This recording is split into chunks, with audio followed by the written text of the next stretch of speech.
F-Zero is the second title to be released in this limited time special price for 30 cents. It'll be that price until mid-March. Now, one of the first things that you'll notice is that I'm terrible at this game. It's almost embarrassing. Sure, the game can be really hard at times with the crazy turns you have to do. My only experience with this title is renting it from Blockbuster when I was a kid. If I remember right, I was just as bad. But I thought with age and playing more video games, I would get better. I guess not. It didn't look as great as some of the games nowadays, but at the time the graphics were outstanding. And that was all due to a special technique, which was Mode 7 graphics. It kind of made it so they could fake 3D. And quite a few titles implemented this into their games. Now, there really aren't that many options to play in this game. There's a Grand Prix mode and a practice mode, and that's about it.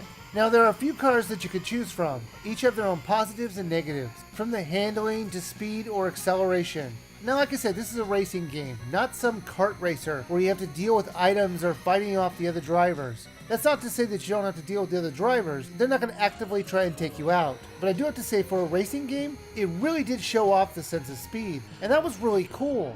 Now, there is a power meter which will tell you how much damage is done to your car. If you let it go all the way down, your car explodes. So you're going to need to be careful not to hit the walls or the other drivers too much, or it'll be game over for you. Now, to help you out, as you're starting a new lap, you can go into the pits while you're driving and it will repair your car. You usually can't get too much repairs done. Since you have to be speeding through the course, you have to do it fairly quickly. So you kind of have to do little by little as each lap goes by. Now, there are a lot of tracks for you to race in, with a lot of different locales. So there's something for everybody in this game.